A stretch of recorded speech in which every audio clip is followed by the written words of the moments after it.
I want to introduce Father Chad Ripperger. Father is from the Diocese of Tulsa, of course. I think all of you know his background. He has started a Society of the Most Sorrowful Mother, and he might want to tell you more about that. But I just want to welcome you and just immediately turn it over to Father. So, Father, I want to thank you for coming, and we're all excited to hear from you. Thank you very much. God bless you,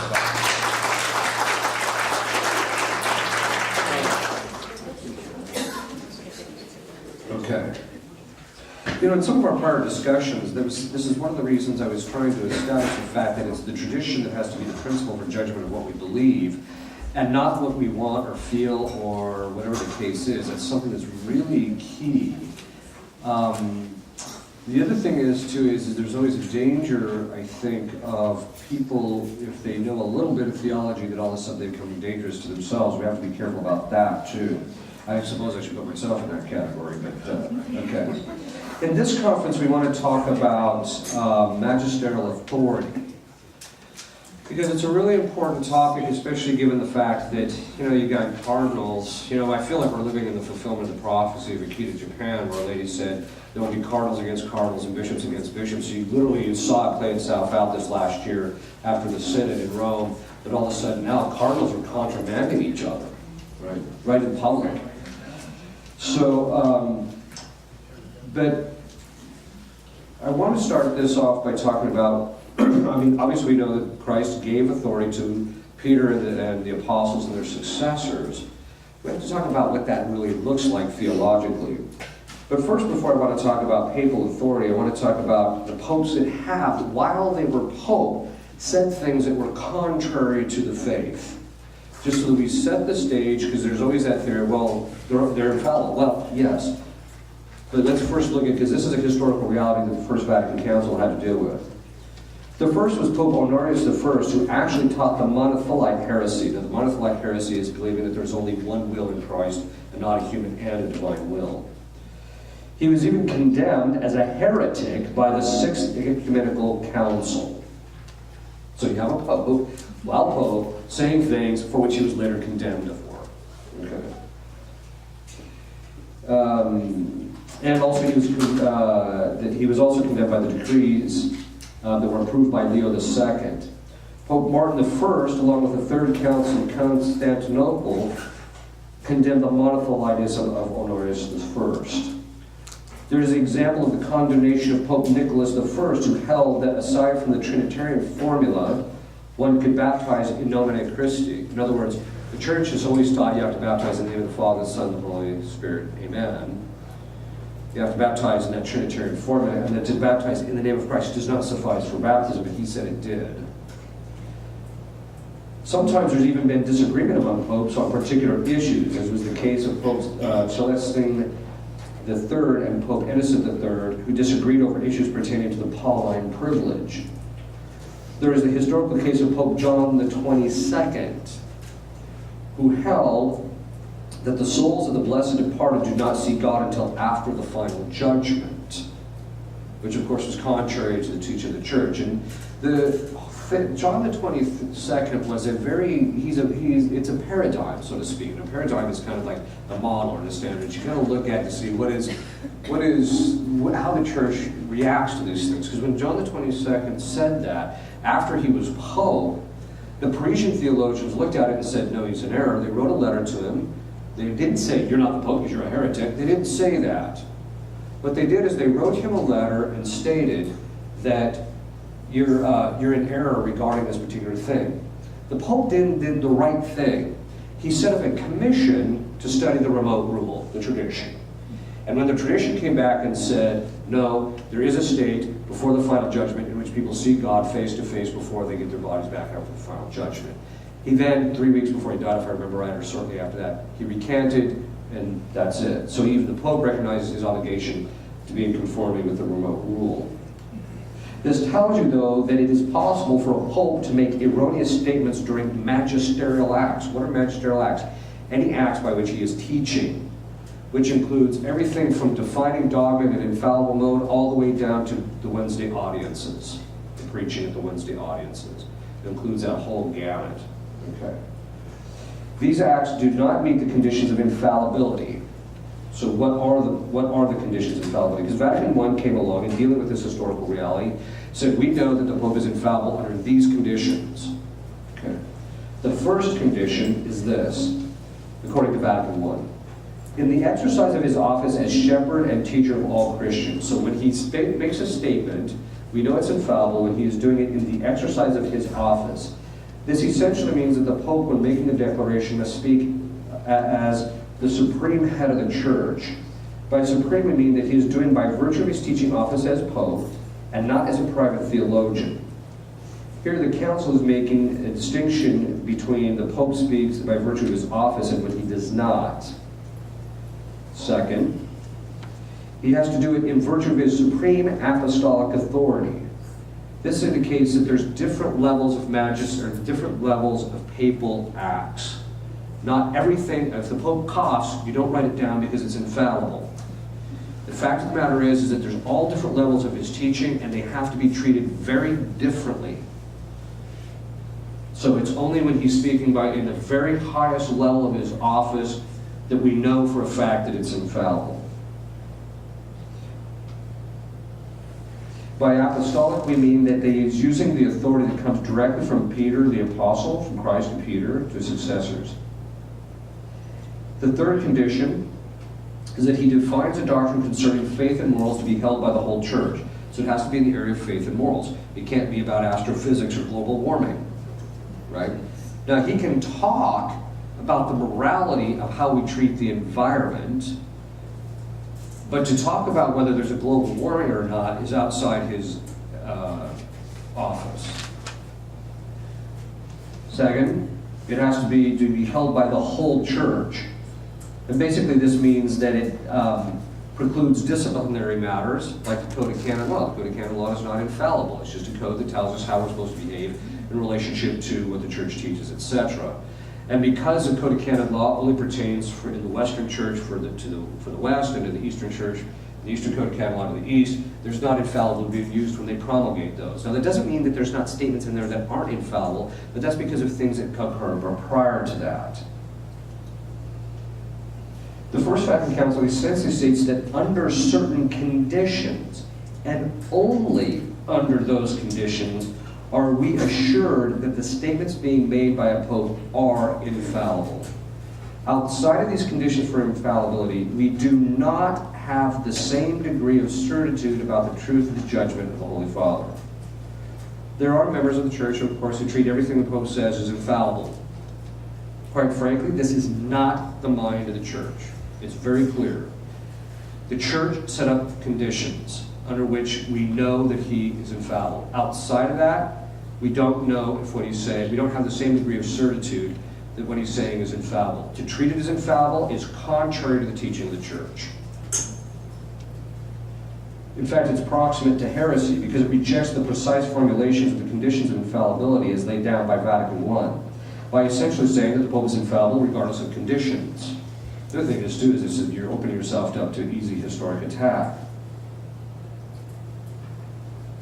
Why did the Vatican I put these conditions? Well, one is because they had historical instances of popes who had said stuff contrary to the faith when they were popes.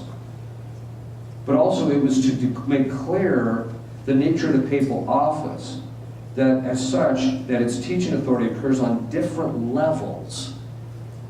Different kinds of teaching require different degrees of assent and different degrees of certitude in relationship to them. Okay, so the Pope is infallible under those conditions. And the question comes, well, are there other things that are infallible in the Church? Actually, it's generally conceded that the Pope is infallible when he's defining something in a doctrine. Oh, by the way, he has to be defining it, which means he has to be putting an end to the discussion and that it is irreformable. That he is making clear that he is defining it, making clear that this is the formal, irreformable teaching of the Church. It is also conceded, it's the common consensus of the theologians, that he's also infallible when canonizing saints, not beatification, but canonization. But we have to understand that in relationship to canonization, there is something that has to be understood.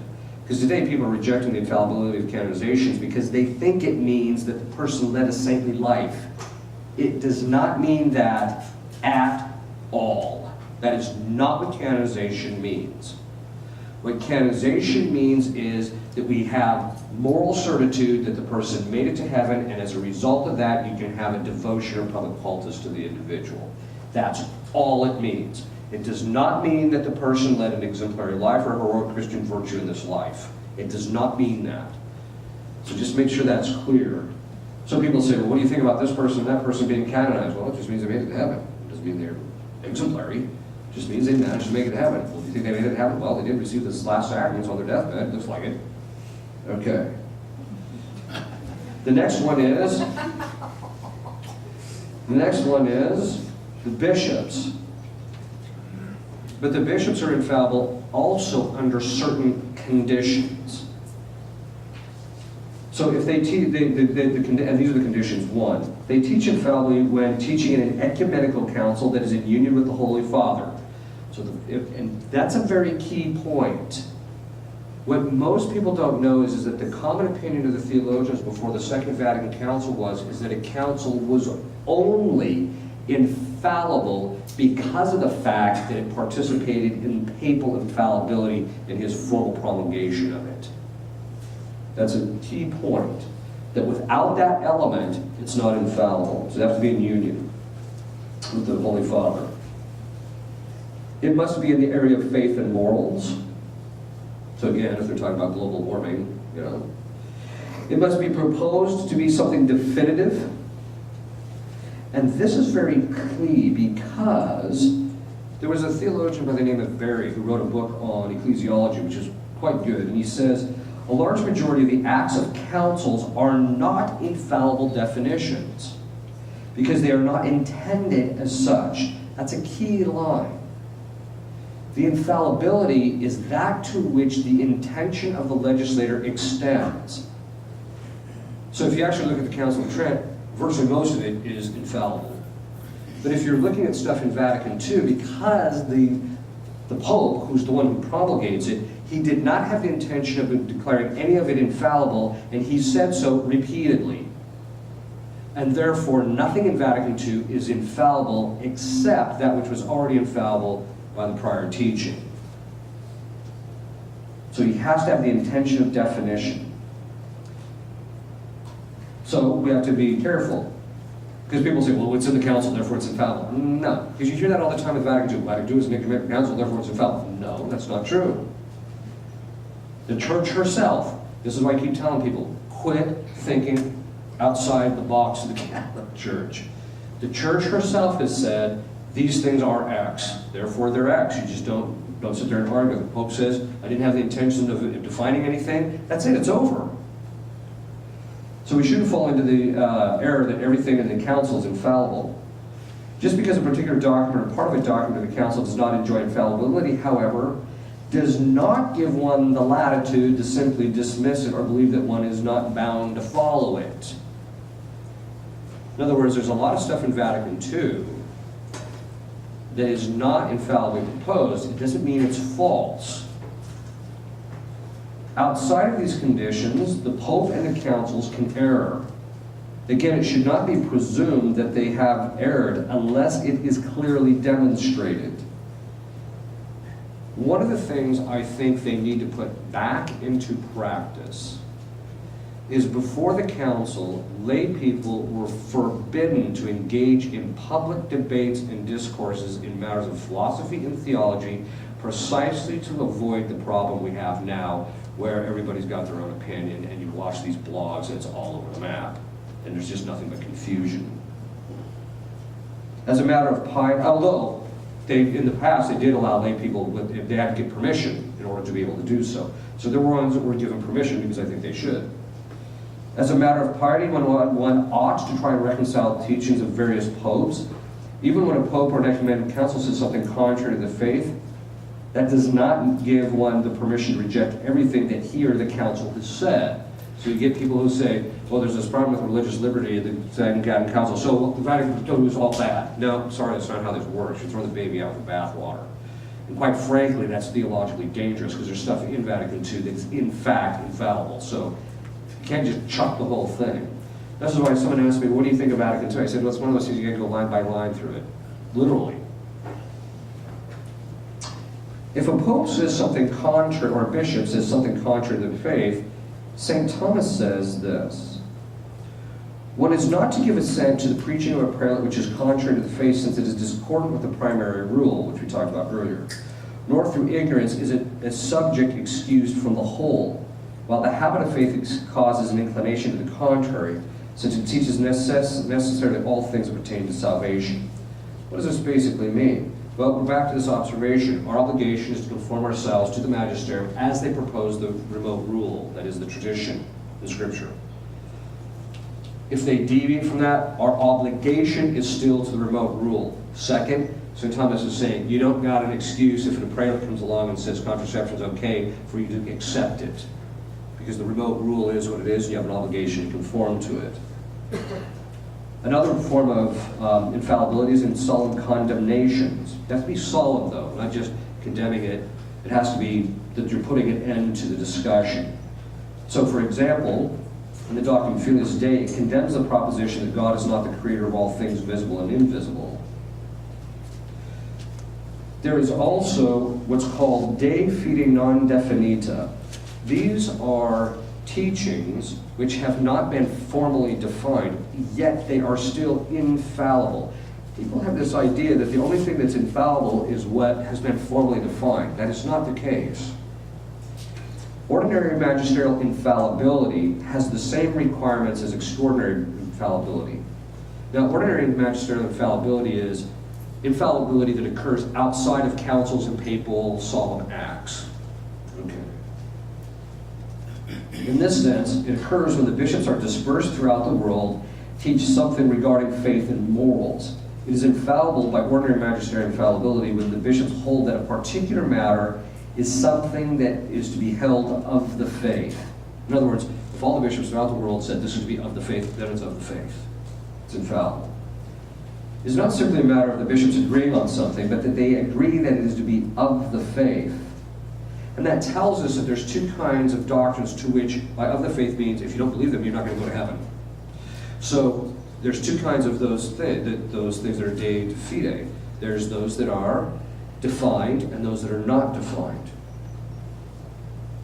An example of that, of a de fide non definita, is women cannot be ordained to the priesthood. It's never been formally defined, but John Paul II made it clear that it's been taught unanimously throughout the history of the church. Another area we talked about a little bit in Tuus Libenter, but also there are various councils of the church, the Council of Orange, Council of Trent, Pius IX, among others, there's numerous ones, have said that the fathers of the church, if there's a consensus on a specific doctrine that is to be held of the faith, then it's de fide. If you don't believe it, you're not Catholic.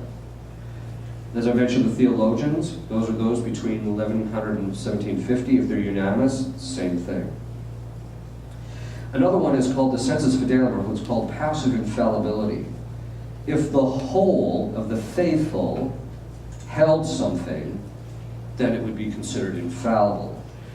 By whole, we mean not just a majority of the people, because the majority of Catholics think contraception is perfectly fine. We're not talking about that.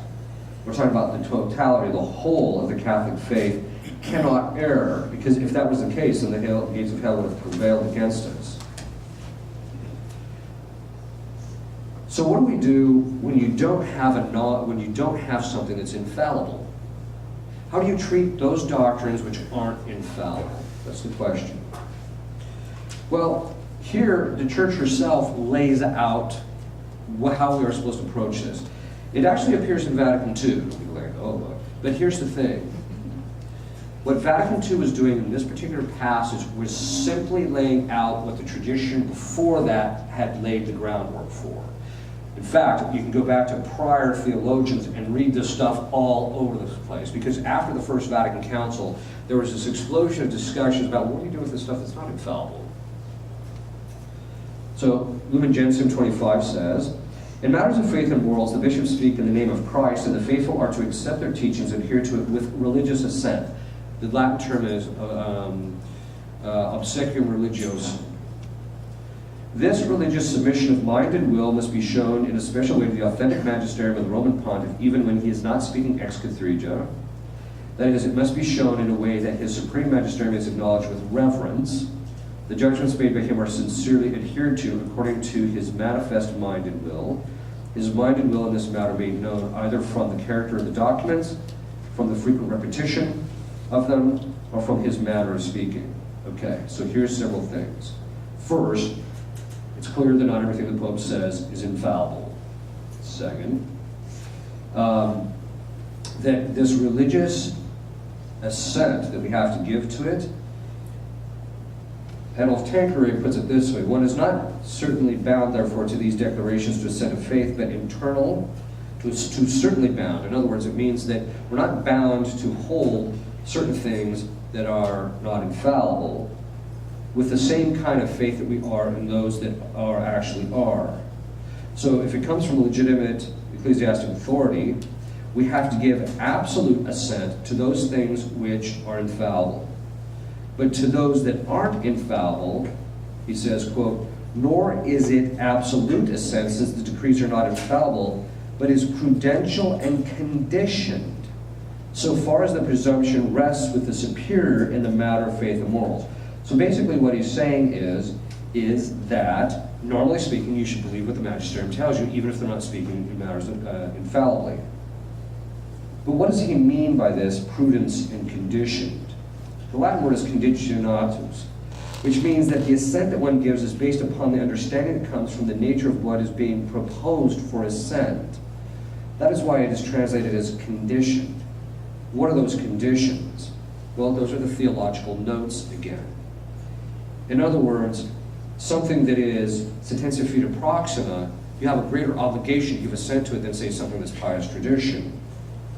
And so how the type of assent you get is proportionate to the degree of certitude regarding that particular doctrine. Now, I realize that as Catholics, we would just like everything to be just cut and dry, right? Everything should be infallible, or everything should be not. Everything should be just nothing, right? And that's not how the church has ever worked. So this also means, therefore, that we do not treat all doctrines exactly the same. But then there's also prudence. Prudence dictates, as a general rule, one should normally listen to the magisterium. In other words, you weren't given the grace to discern matters. The magisterium was, and so you should normally defer to them. But even the church herself does not say that we are to do so slavishly. The fact that the church makes a distinction between assent that is required for infallible and non-infallible teachings indicates that the church herself recognizes that there are different degrees of certitude. The church herself recognizes by discussion different kinds of assent that there is an occasion in which a particular member or members of the magisterium may end up teaching things contrary to the faith. This is why St. Thomas says you are forbidden to follow the magisterium blindly.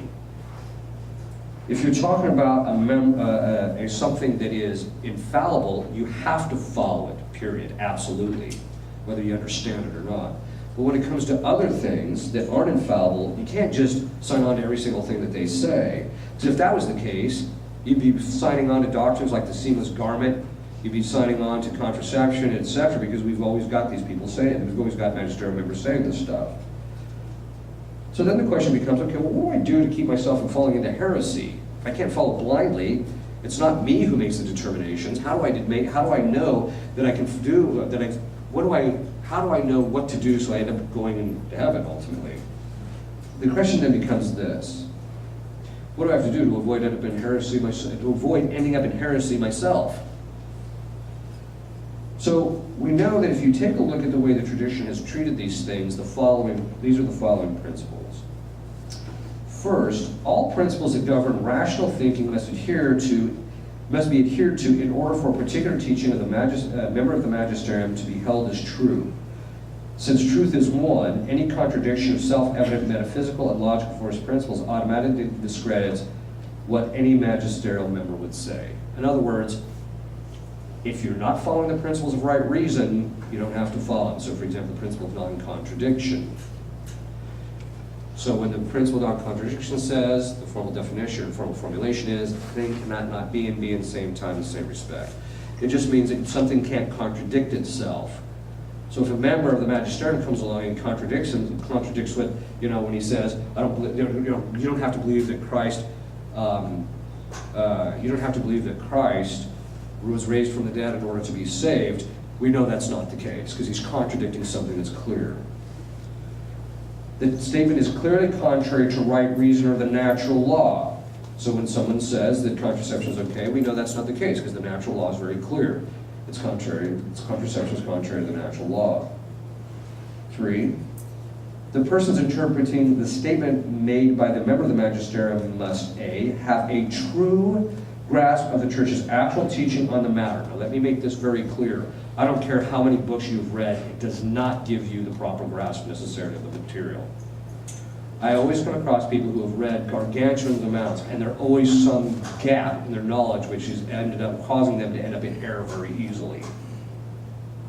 So they have to make sure they actually do understand. The second thing is, your understanding is not the principle of judgment. It's what the church is taught. So, again, I'll say to people, the church has always taught X. Well, I never heard that before. So, and your point is? So as if somehow or another their knowledge was the standard of truth here. And B, have certitude about what the actual magisterial member said. This is beginning a big problem. So you see the Pope sometimes will make statements, and the next thing you know, the media has them all over the map. You're like, where did I get that from? 4, any statement that is contrary to divine positive law, that is revelation, as the church has always understood it. That's the key line. As the church has always understood it, one is bound, if there is a statement contrary to that, one is bound not to follow it.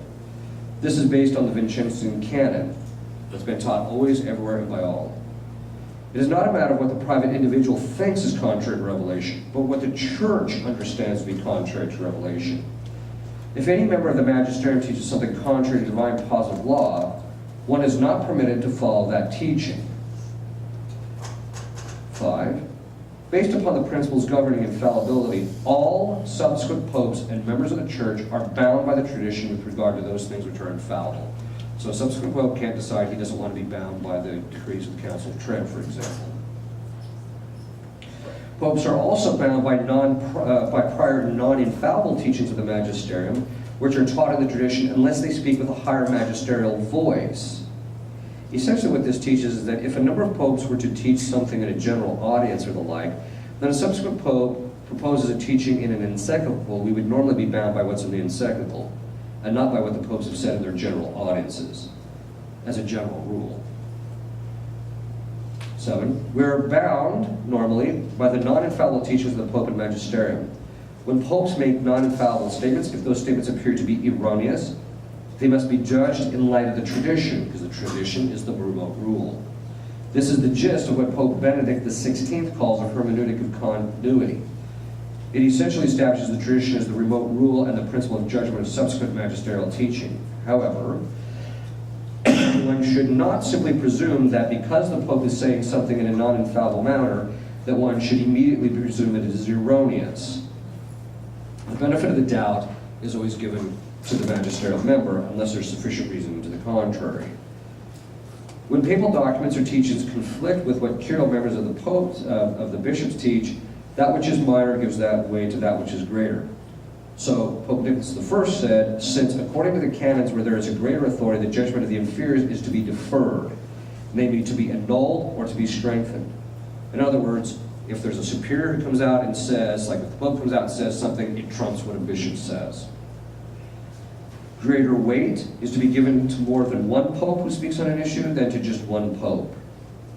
Again, as a matter of rule, providing that the one Pope isn't defining something or speaking with a higher magisterial voice.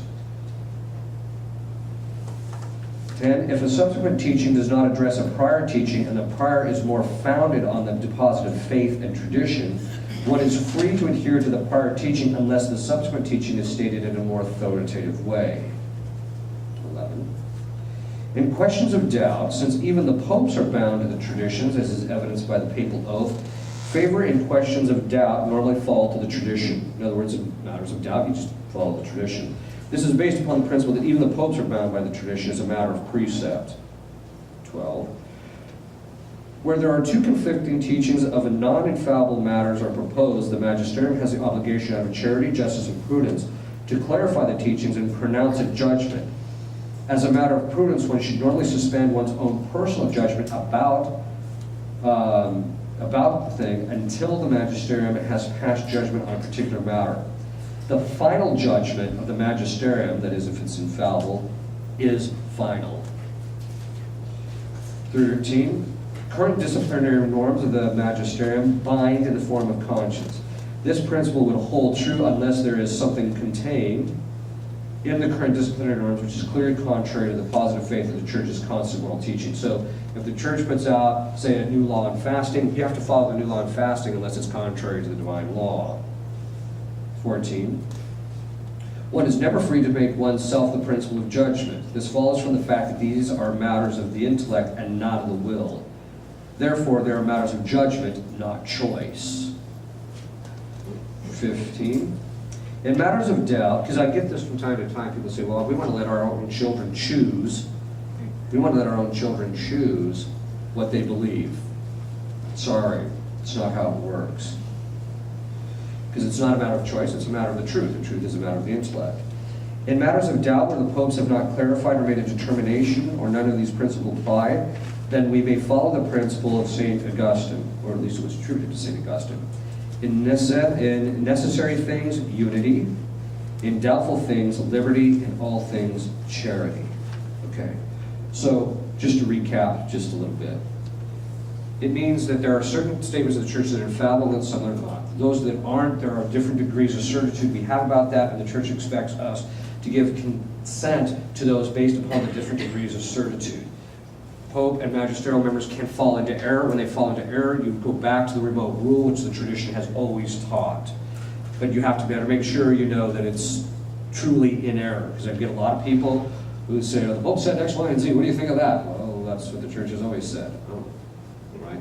So usually they get mad because they're very attached to the particular thing that they said. Now, St. Thomas makes a very interesting observation. Yeah, he asks the question, what's the difference between faith and opinion? And he says, faith is that which proceeds from that the person has certitude based upon the fact that the virtue of faith gives the person to see the truth of the matter. Where he says, whereas opinion is a choice, so it's an intellectual thing. The intellect sees the truth, the will then chooses to move the intellect to give full assent to it, etc.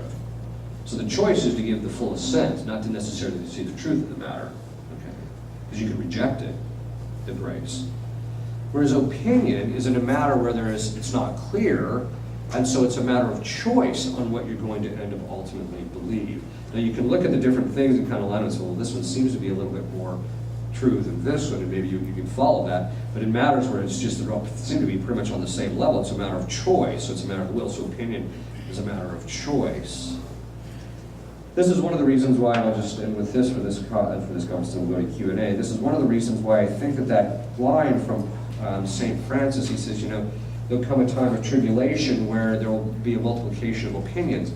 That's really true because people no longer see religion as a matter of something to which they must conform themselves to, but rather things that they get to choose on their own, or those things which are in congruity with their preferences. So as modernism became more prevalent with the principle of immanence, it's just natural that you're going to get all sorts of opinions on matters, rather than what's the tradition teach.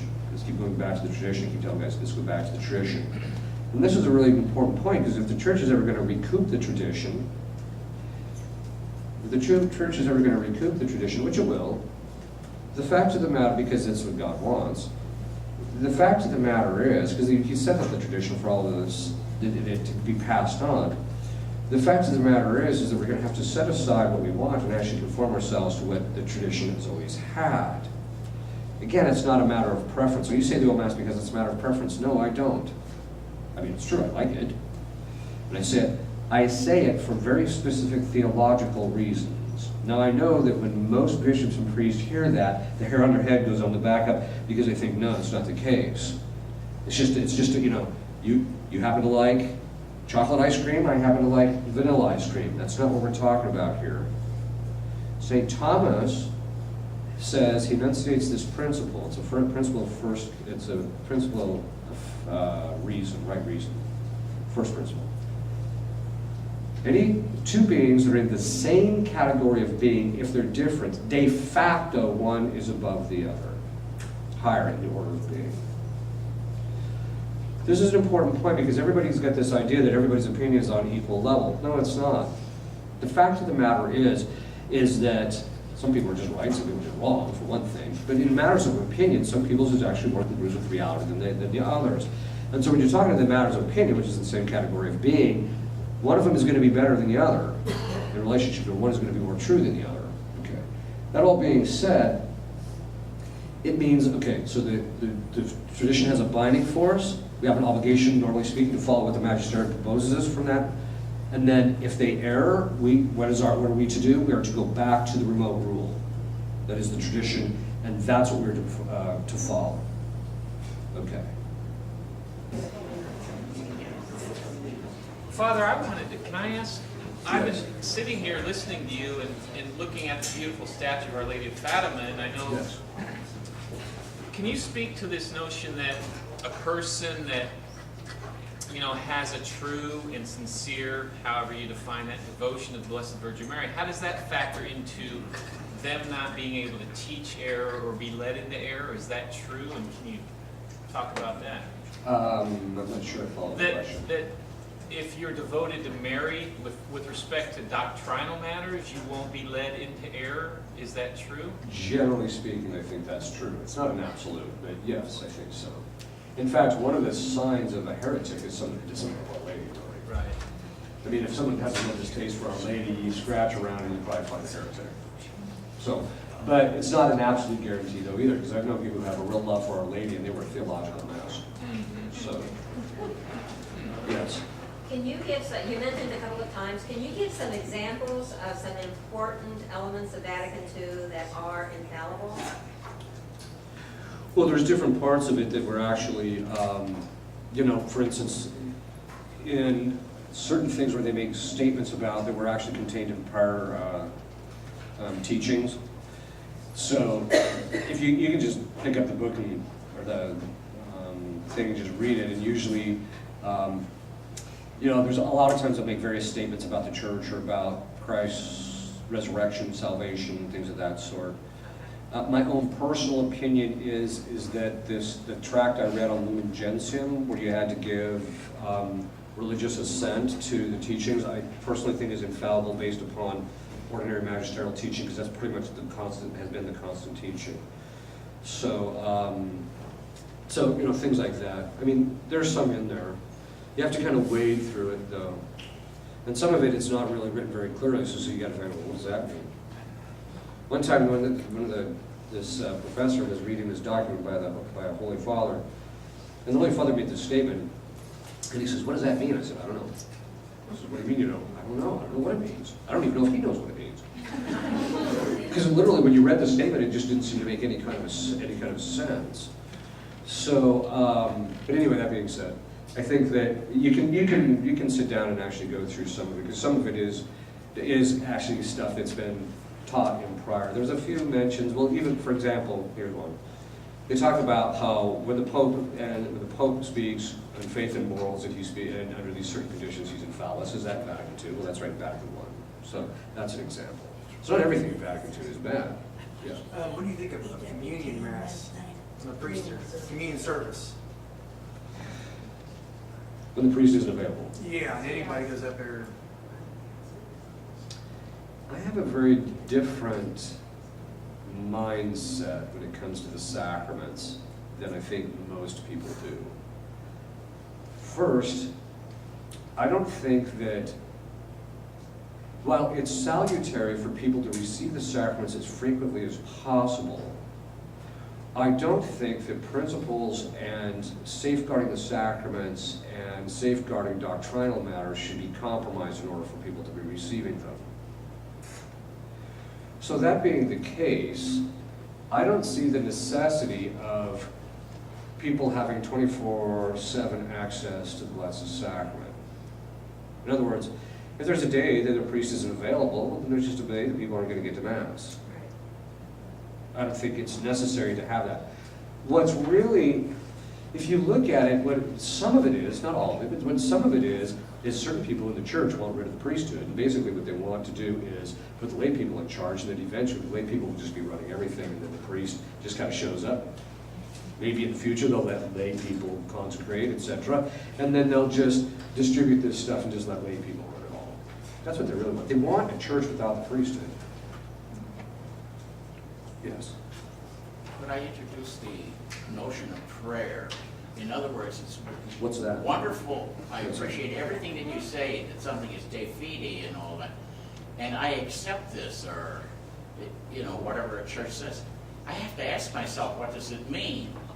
And perhaps St. Thomas figured out what he wrote by being on his knees. Yes. And I know I'm introducing a subjective note, you know, like the Trappist. Merton went that way. I don't bring up a controversial figure, but there is something with contemplation, the Carmelites, St. John of the Cross, the Teresa of Avila, these kind of people, they saw suffering and the meaning of Christ's life and what the church was teaching in the light of prayer. And can you comment on that? Yeah, I mean, well, prayer is one of the acts of the virtue of religion, which is some virtue of justice, that if you don't pray sufficiently enough, you're not going to be saved. That's what St. Augustine says, he doesn't pray, he will not be saved. Some people ask, how much you got to pray? The minimum in justice is 15 minutes a day, minimum. That doesn't fulfill the obligations of charity, which is to pray always. But I agree with you in the sense that I think that one of the things that really happened,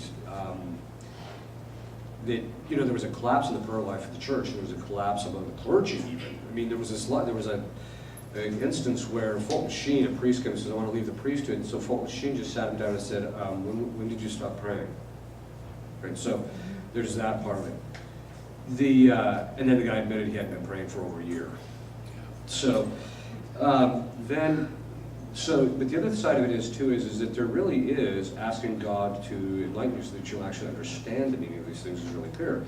St. Thomas used to do it all the time. He used to pastor God all the time. And in fact, he pastored him so much about one particular topic that finally his guardian angel showed up and said, look, Thomas, there's certain things that aren't to be known in this life. Right? So, but the St. Thomas was known for that if there was a question, he would pray about it and ask God to enlighten his mind. And I actually did that with St. Thomas. I said, well, St. Thomas did it because I was writing my doctoral dissertation and I couldn't make hide or hair of it, because I was dealing with a topic that everybody couldn't make hide or hair of it. And so I just said, well, I'll go do what St. Thomas did. So I went to St. Thomas and I said to him, if you give me the answer to my doctoral dissertation, I promise to go visit your body. It was like when a literally, it just, it's nothing slow to me, but literally it was a grace that just came in the conditions. That's what it was, true. I went back and looked at it and realized it was all over his writings, and everybody was looking at it, not seeing it. So when I took it to my thesis director, he said, this is so obvious. Why hasn't anyone seen it? The other thing is, too, is that, you know, one of the things, and this is about my own particular spiritual life, but you can do this generally, and I'll talk about it now, even though I was going to talk about it later, is that, you know, one of the things I'll often tell people to do is that when Our Lady and St. Joseph took our Lord to St. Simeon said to Our Lady, and it says in Scripture, he prophesied saying, which means he was speaking on behalf of God, not foretelling the future. He was speaking on behalf of God. He said, your soul shall be pierced so that the hearts of many will be laid bare. Which means that she will go through the passion with Christ, and as a result of that will merit an intimacy with God in which she will know things that other people won't, and therefore she's capable of revealing them. So what I will do is I'll very often go to her and ask her, reveal to me What's the nature of this demon when it's in possession cases? Or what's the name? I tell my spiritual directees, go to Our Lady of Sorrows, specifically under that title, and ask her, reveal to me what are my defects. But you can also ask her, reveal to me these things that are hidden that I don't understand about the faith. You can ask her to reveal that, and she's if you're reading it, you don't quite understand it, or it seems confusing, ask her to reveal it, and very often she will. So, yes. I have a question here about, if the Mass about faith and morals, or is it just an expression of our faith and morals? I know it's a sacrament and a sacrifice. Right. And the reason why I'm asking that is because in light of the Vatican II documents, the Mass was not directly the Vatican II, you know what I'm saying? It was kind of a result of that. And Right. illustrative of that is the fact that Pope Paul VI had to promulgate it in that last final document after the council had already been dismissed and everything. And that, and Bellini wrote the majority of it, and all he had to do was one person or whatever.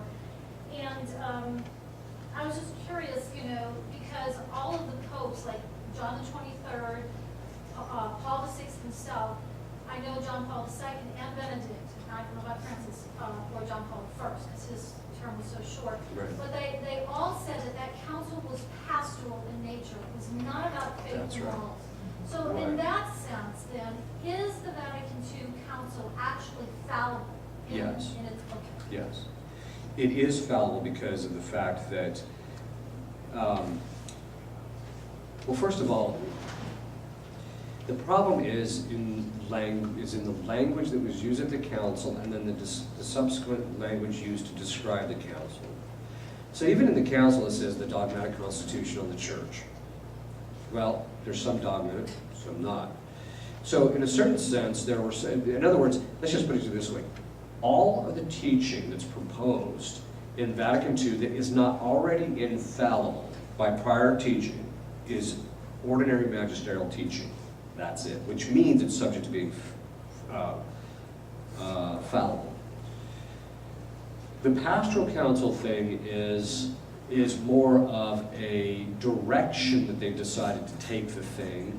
And for me, the term pastoral is a mixed bag, because there is authentic pastoral discussions. How do you get this person who rejects X teaching to the point where they accept X teaching and lead a better life? Or how do you get this person who's, not fully understanding the principles, or they understand the principles, but they're not leading a full life? How do you get them to that? So I can understand that there's a pastoral approach where you need to get people where they need to be, or get people to understand or believe what they need to believe. I understand that. But the problem is that's not so there is a legitimate use of the term pastoral.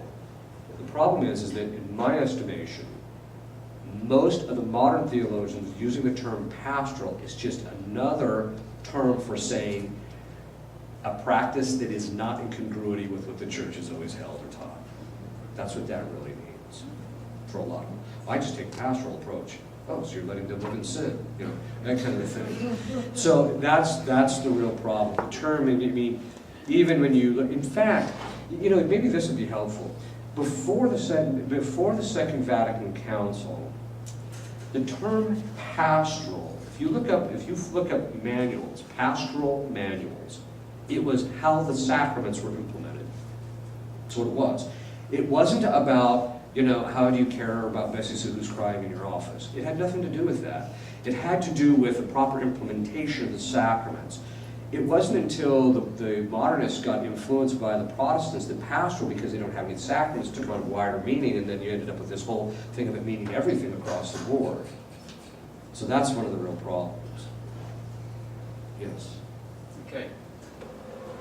You made a statement that choosing faith is a matter of truth, so it's not a choice, and that's why I would say I went from the Protestant to the Catholic, because I saw truth in a way I never had. Right. But at the same time, and I see the church as the pillar of truth. Truth never changes; it's Correct. consistent. Right. But yet, within the Catholic Church, there's laws and authority that do change. Yes. That, for me, is a Protestant, coming from a Protestant formation to now a Catholic formation is difficult. So like you said, they may have one law here about fasting, and then they change that. Help me understand the process of that and the formation processes. Well, historically, the fasting laws have been completely all over the map. I mean, if you look at them historically, a lot of it had to do with the different capacities and different ages and different circumstances and things of that sort in relationship to people. So that it's considered part of Divine Apostolic tradition, which means that Christ basically told the apostles to start the 40 days of penance during Lent. But the form that that particularly takes can be up to the judgment of the particular members of the Magisterium in relationship to how it's going to be implemented based upon people's capacities, the circumstances, etc.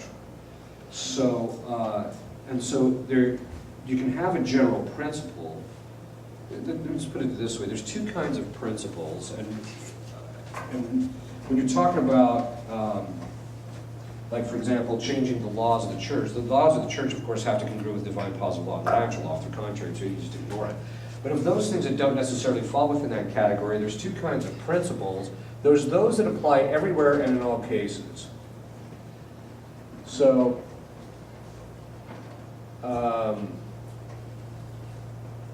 and basically, so for example, a principle that applies everywhere in all cases is that things can't contradict themselves. It applies everywhere in all cases. In every case, things don't contradict themselves when they're true. Okay. This is also true of precepts. So there's certain precepts that bind everywhere and in all cases. Negative precepts bind everywhere and in all cases. Thou shalt not commit adultery abides in every case of adultery. So there's that. But then there's positive precepts, which St. Thomas Aquinas says applies mediating the circumstances. So you have to look at the circumstances to see which principle applies. So there's certain principles that apply everywhere in all cases, and then there's those which are based upon circumstances. Those ones that are based upon circumstances can then change, and which principle applies can change based upon which principle is in place. So, for example, fraternal correction. Fraternal correction states that you have an obligation out of charity to correct somebody if you see that they're leading a sinful life. However, because it's a positive precept, St. Thomas says, you have to make a reasonable judgment that the person is going to take the correction. If they're not going to take the correction, you don't correct them. He says, unless they're your kids, you got to correct them anyway.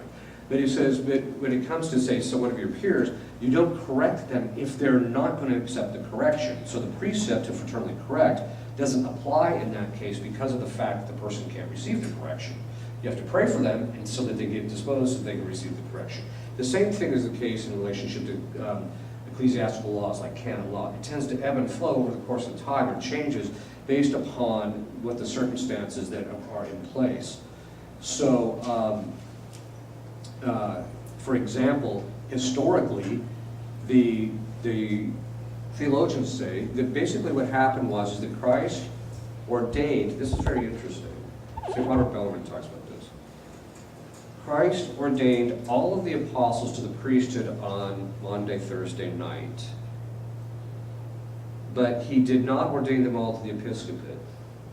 He ordained Peter to the episcopate, and then Peter ordained the rest to the episcopate so that it was clear that all episcopate flows from Peter.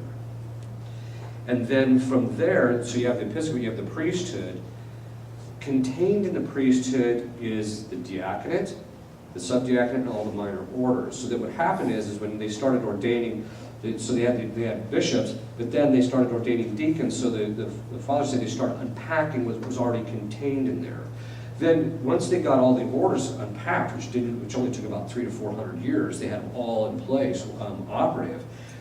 One of them was the order of exorcists. So in the beginning, the order of exorcists meant the guy who wasn't a priest was going around exorcising people.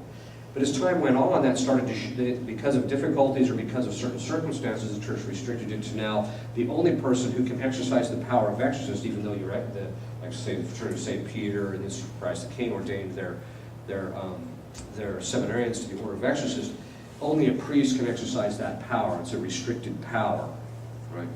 So the point is that the church will modify and change these things based upon what it sees as legitimate pastoral need or legitimate pastoral circumstances that might end up causing trouble. What's happened, but what you apply, what you put into practice in your law and also in your pastoral practice, there are three essential things that must go into the adjudication about whether that particular pastoral practice is good or not. If any one of these 2 or 3 are missing, it's de facto a bad pastoral practice. De facto. The first is you have to take into consideration divine positive law. What did God say about the divine positive law? What did he tell us? What does he say? You have to do this, you have to do X. One of parts of the, everything in Scripture that talks about what is morally right and wrong is part of divine positive law. So, for example, when St. Paul says that he who receives communion unworthily brings judgment upon him the same, which means if you receive communion in the state of mortal sin, you commit mortal sin. So if somebody comes along and says, oh, well, I think it's okay to give communion to the divorced and remarried who haven't been remarried in the Catholic Church or haven't gone through the annulment process, or I believe that it's okay to give people who are in civil unions but not truly married, because they can't be because they're man and man, then I think they should be given communion, and this is just a pastoral practice, excuse me, but it deviates from the divine positive law, and therefore it's not a valid pastoral practice. It's not truly pastoral, because what's truly pastoral? Pastoral is like a sheep. You pasture the sheep to make them fat and etc., so you can get their wool and then eventually eat them. All right, so that being said, there's a certain goal. What's the end of all pastoral practice? The person's salvation of their soul. If it confirms them in their error, it's contrary to that. If it's not going to help them get to save their soul, it's not good pastoral practice. The next is it cannot be against the natural law, which means that it has to take into consideration 2 things: human nature and the fall, the effects of the fall. So, if you introduce, say, a disciplinary norm that ignores the fact that the fall. If you ignore the fact that we have concupiscence, and that if you don't fast with any kind of regularity, you're never going to get full control over your concupiscible appetite. That's the one that deals with food and sex. If you don't fast with any regularity, you're never going to get that thing fully under control. So, for example, before the Second Vatican Council, this was the law of fasting. Most people don't know this. This was the law of fasting. You had to fast from the beginning of Lent until the end, 40 days. Your greatest meal was 8 ounces. Then, outside of Lent, because a habit, you corrupt a habit in 3 weeks, and you rebuild a habit in 3 weeks. So you're talking 6 weeks of Lent. So which means by the time you got done with Lent, you actually had the habit of fasting. The virtue of fasting, in fact. It's a virtue.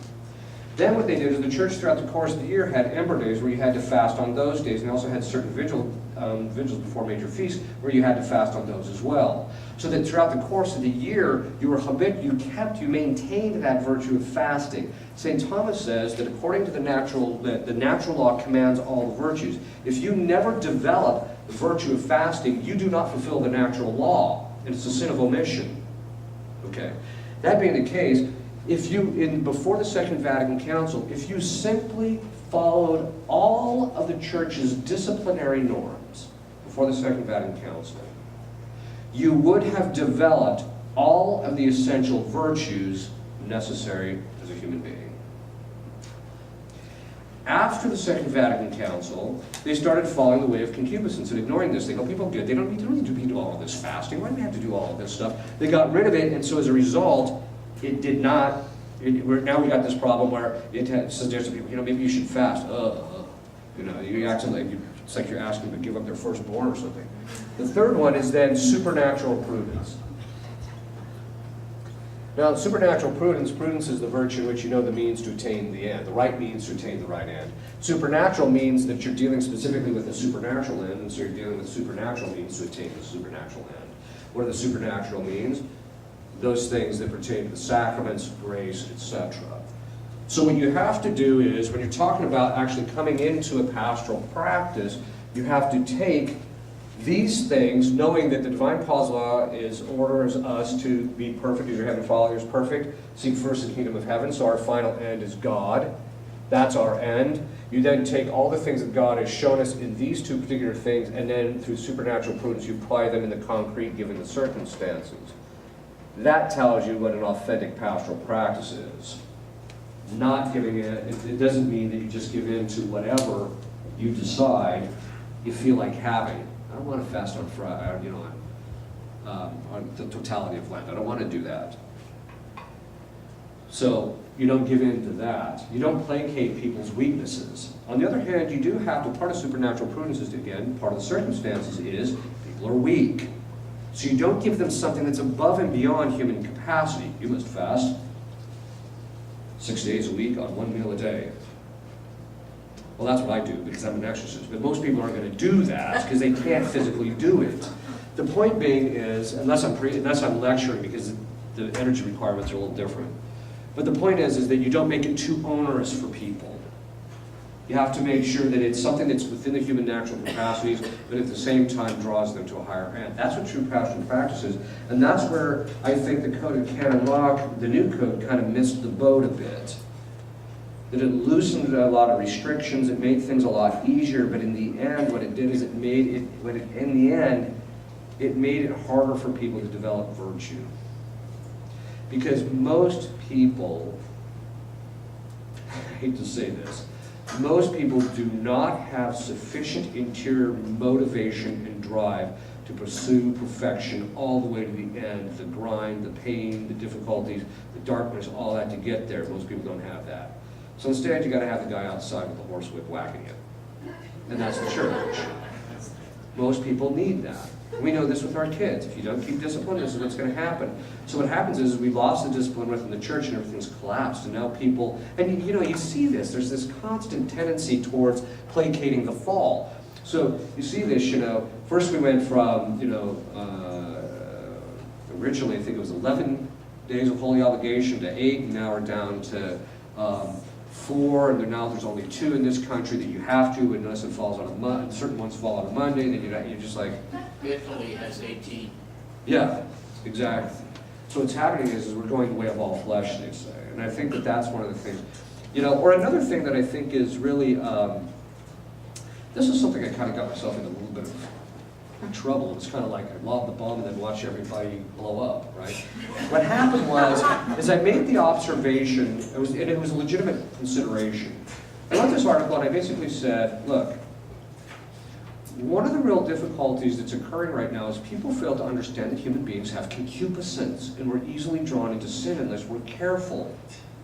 So I made the observation that, look, to talk about anatomical details of NFP in a group where couples are present who are already struggling to be chaste is absolute spiritual suicide.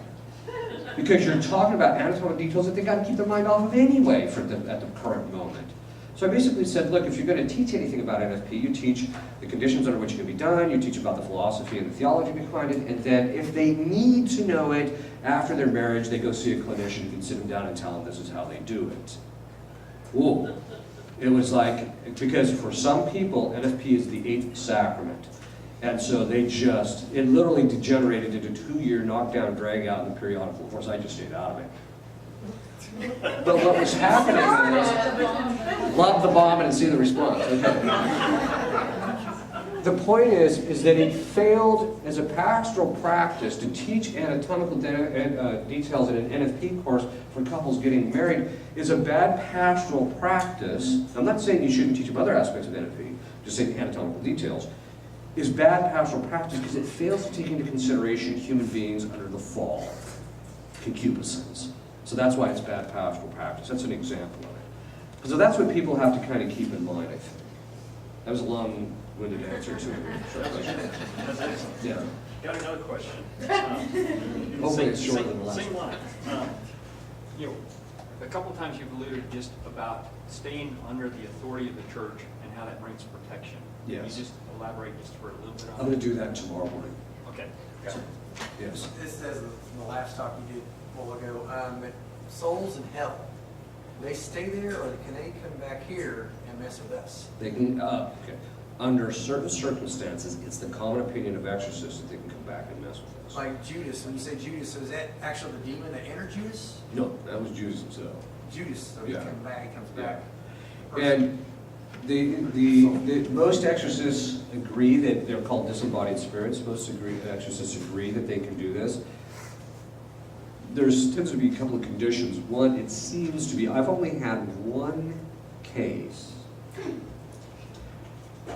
where the head possessor was a disembodied spirit. It's almost always an angel. There's that lower level disembodied spirit that's part of the equation.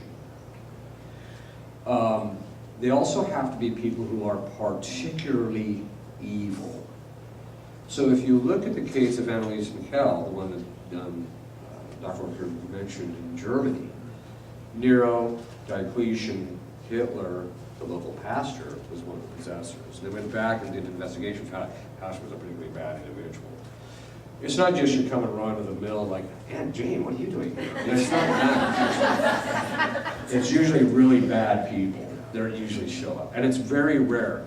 Of all the exorcism cases that I've had, I've only had 5 that had disembodied spirits as So possessed. is that a demon that is helping them, or is that just that person, the soul, by themselves, comes back? Yeah, sometimes the person just comes back by themselves to possess somebody.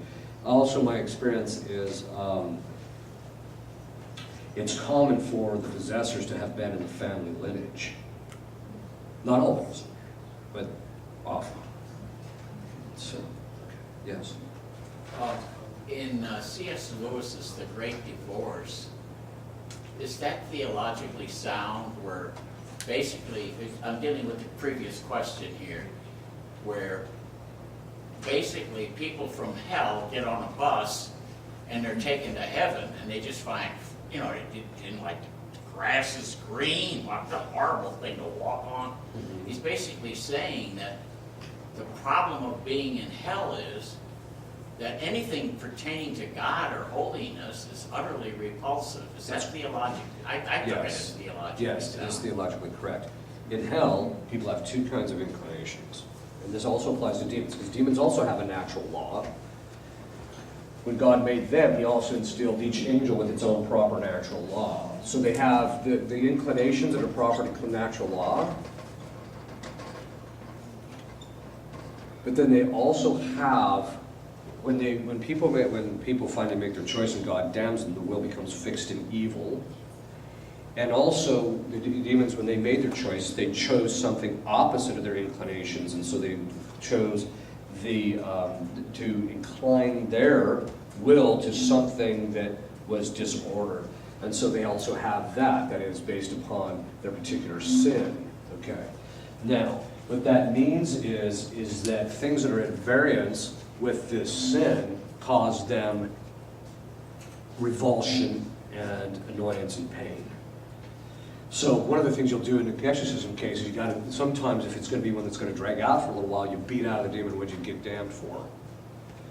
And then when he says it, then you just use the opposite things of that, and it makes his life miserable. So this is, so the fact is that they find, because they've chosen evil, they find good, it's contrary to their will, so it's repulsive. Yes?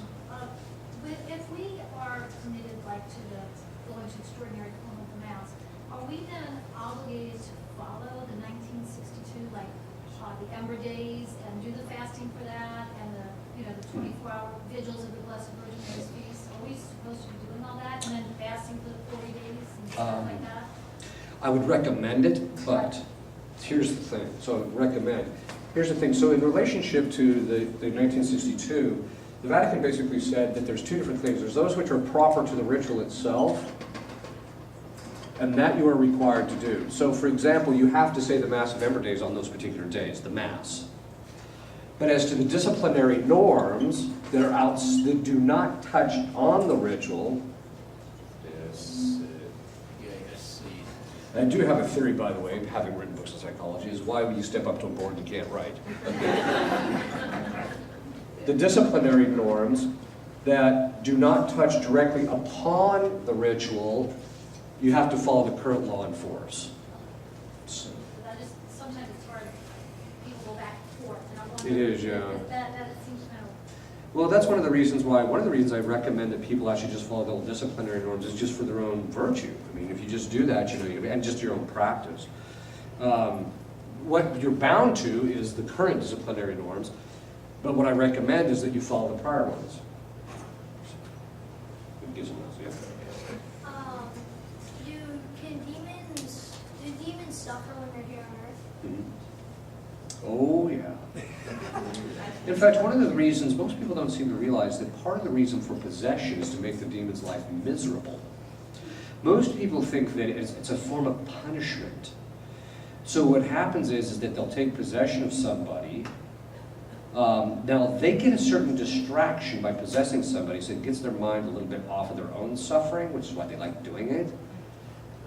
But the problem is then in steps the priest, and then their life degenerates from there. Because what happens is that, and this is something I learned as an exorcist, seeing it, that you're an instrument of Christ's justice to them. That part of their going through the exorcism rite is extremely painful, and it's a form of punishment, and you are the instrument of that punishment, and that has right order.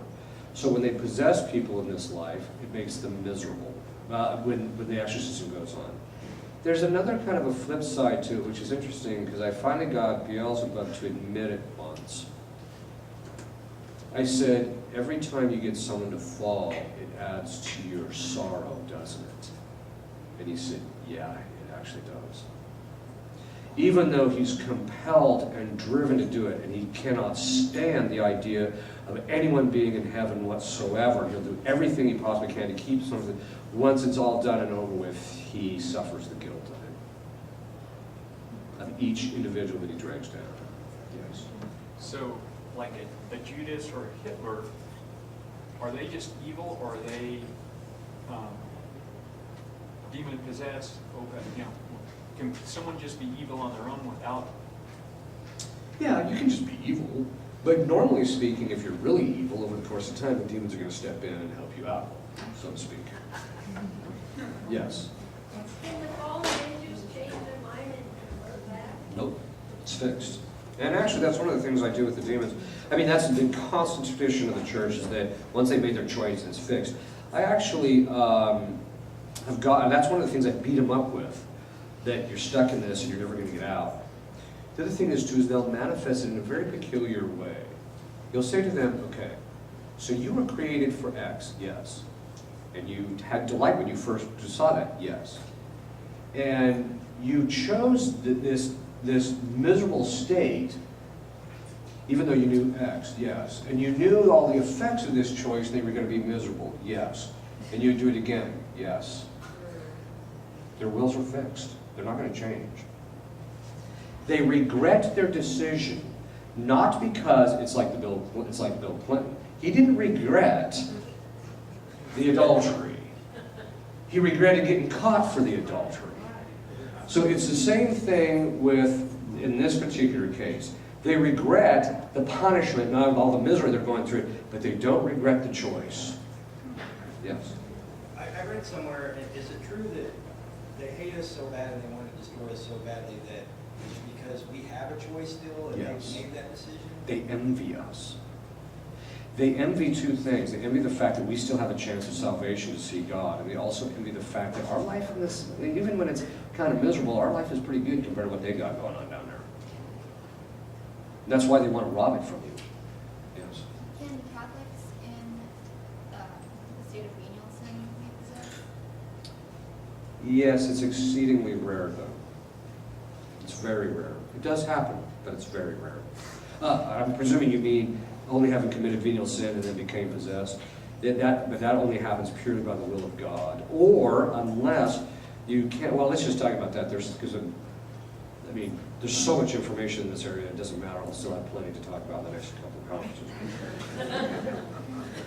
There's three ways a person becomes possessed. The first is by committing mortal sin. What most people don't know is that mortal sin is an open door. The proper effect of mortal sin is possession. Most people don't grasp that. What that means is that when you commit a mortal sin, you take yourself out from underneath the order of God and place yourself out underneath the order of Satan. There is no limbo here, in this case. So you're either under God or you're under Satan. And when you commit a mortal sin, you're placing yourself under Satan. Doesn't matter whether you want to or not, that's the reality. Once you do that, then it's up to God. So actually, it's talking about any mortal sin is an open door to possession.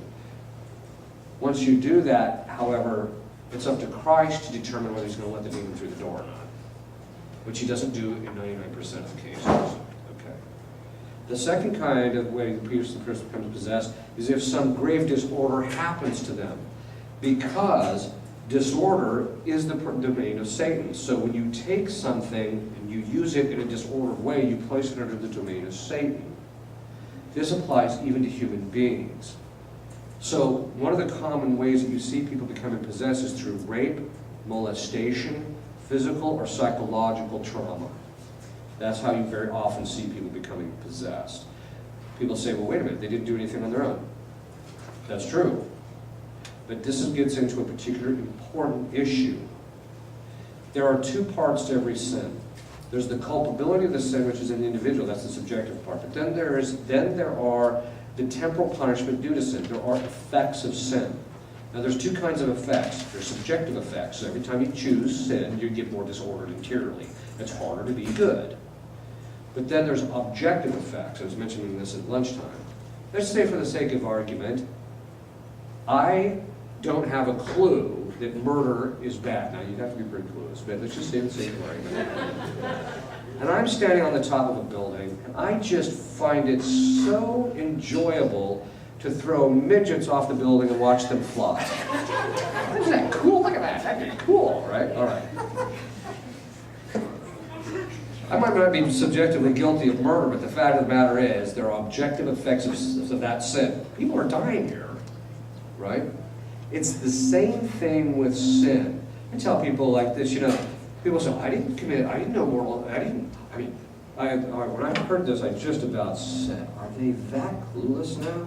When this girl said, she got pregnant because she had violated the sixth commandment. She got pregnant, she says, how did this happen? I'm like, look, there's certain, you may not think that violation of the sixth commandment is morally sinful. That isn't going to keep you from getting pregnant, right? Okay, it's the same thing here. When people commit atrocities, the effect that it has on other people still occurs objectively, whether they want it or not. And that's what actually happens in these kinds of cases of possession. There's certain effects of sin because using a thing in a gravely disordered way places it under the domain of Satan, and so someone can actually, their body become placed under the domain of Satan through no fault of their own. It's just the nature of the beast. Okay. So about half of the people that show up on my doorstep are people in that category. The other category I've only read about. So, and I've never seen an authentic case of it, and those are people who, but I have read about them, who became possessed purely by the will of God, purely. Nothing gravely has happened to them and they never committed a mortal sin. So for example, there was a nun in Iowa who in the 1930s, or was it late 20s, I think it was late 20s, she became possessed. The exorcist got the demon to the point and says, how did she become possessed? What sin did she commit? Thinking that everybody could become possessed because commits more sin. He said, she didn't commit any sin. What do you mean she didn't commit any sin? He said, God, he said, why are you possessing the woman then? He said, there's a sin in the region and God wants reparation for the sin. So they set up perpetual adoration. After about a week to 10 days, boom, she was liberated from the process, because the reparation had been made. So this is a very important point. So those are the different ways that people can actually become possessed. Those by the pure will of God are not too common. Yes? Is there such a thing as generational possession? Oh, yeah. Yeah. In fact, Satanists try to do that. Satanists actually have kids do rituals over them while they're in the womb and outside the womb in order so that the possessor of them can possess them. Where does hexes and curses go in this? That's part of the process. Oh, it's part of it. Yeah. Yes. Yes, a lot of people are under the misunderstanding that all ghosts are demons. What is the Catholic unofficial canon or official canon about ghosts? Okay. Actually, that's interesting that you say that. Apparition. It's interesting that you say that because a number of people also believe the opposite, that all ghosts are people that were alive today, which isn't the case either. Ghost just comes from the German word Geist, which just means spirit, so it's just anything spirit. So when you're talking about ghosts, you know, like for instance, they're in a particular location, in a particular place, there's three kinds. The first is a demon that's just infesting the place. The second is a theoretical one, which I've never seen, and no exorcist that I know of has ever seen, and that's someone, a disembodied spirit who's come back to possess a location. I've just never seen it. The third kind is somebody who, because of the particular sin that they committed, managed to be saved with their purgatorial sentences, that they have to be bound to the place of their sin until the requirements are met. So for example, I got 4 of these examples. There was a monk one time, after he died, he started appearing in the monastery in his room. And so finally they asked him, you know, what are you doing? What are you doing here? Go away. What are you doing here? Okay. And he said this. He said, when I was alive, I was put in charge of building the monastery. But I violated my vow of poverty by making sure that my room that I built for myself had certain amenities that the others didn't. And so he was stuck in his room until the sufficient number of masses were said for him. So they said the masses, and then shortly after that he stopped appearing. Yes? So you're suggesting that there's a loss of perspective that one has precedes the act of sin? I'm sorry, one more time? So you're suggesting that there's a loss of perspective and blindness that precedes the act of sin? In many cases, not all, yes. And those, an example of not all would be? Somebody who fully knows that blowing someone's brains out is a grave matter, but they want them to do willful act. Yeah, it's willful. As Satan? Yes. Yeah, in fact, his was fully volition, without any weakness or any clouding of intellect or any of it. So, Yeah. I'll let you finish the 3 types, but they said the That is purgatory ghosts, can they don't shake and rattle chains and scare you, they're just No. like stuck. Yeah, in fact, if you see things moving around and stuff, that's always demons. It's, Okay. The people that are part of purgatory, in fact, I've only dealt with one authentic case of it myself personally. There's a woman that kept appearing in this house. We found out later that she was mentally ill and killed herself when she was mentally ill. So there wasn't sufficient reflection of full consent. Even though suicide is morally sinful, she just wasn't all there. So and so what happened was, in her purgatorial sense, she was stuck in this house. And so she appeared to everybody in the house, but at different times, that she would just look out into distance. And that's kind of Morth talks about that, how, you know, the person just looks out into they seem almost spaced out kind of thing. And so what I did is I exercised the house just to make sure, but then I said a mass for the repose of her soul and gained a plenary indulgence, and then she stopped appearing. Yes? Is there any point in there for a soul committed suicide? Yes. There's 2 things that you can actually do. The first is we don't know the psychological state of somebody in that. So you can pray that God has, that if they're in purgatory, God has mercy on them and that they were released from purgatory, if they're in that psychological state. The second thing is that you can do is, because God is outside of time, you can ask God to go back in time, so to speak. And for him, it's not going back in time. But to give the person the grace, after they began the process, give them the grace of final repentance. That does exist. Did you hear, there's a story where, and the reason I recommend that is for this reason. There was a woman in France whose husband committed suicide. And she was a very devout Catholic, and she was very distressed by this. So someone says, well, go over to this place called Ars. There's this holy priest over there, and talk to him about it. He seems to understand this stuff. So she goes there, and she gets to the church, and the line for confession is 2 days long. It's all the way around. It's like, I don't have 2 days. So she goes to the communion rail and starts praying, and then all of a sudden, boom, St. John Vianney busts out of the confessional, comes up to her and says, I want you to know that your husband was saved. That when he jumped off of the bridge, Christ gave him the grace of final repentance, and he took it. So that's a pretty powerful story. I don't want to mitigate the severity of how serious a sin suicide is, but on the other hand, there can be factors, and I'm not saying either, because some people say anybody who commits suicide has to be out of their mind. No, that's not true either. What I'm saying though is that many are, and so that it's probably, it's not a bad idea. The second thing is if the person's in hell, then your prayer's just going to the spiritual treasure of the church and then given to somebody else. So it's a good thing. It's not your prayers going to go to waste. Yes. And deceased relatives or anybody in purgatory, can they pray for us? Yes. I know we pray for that. Yes. They can pray for us because they're in a state of grace, or they can merit, so they can pray for us. We can pray for them. They cannot pray for themselves. We can pray for ourselves. But we can ask them to pray for us? Yes. If they're in purgatory? Yes. That's why they're called the holy souls in purgatory. Okay. If you'll kneel, I'll give you a blessing. Oh, sorry. One last question. Does asking them to pray for us help them to more quickly merit No. They can't do anything on their own to speed up the process. Benedictio Deum, Omnipotentis, Patris et Filii et Spiritus Sancti, Sed Subrepos et Semper.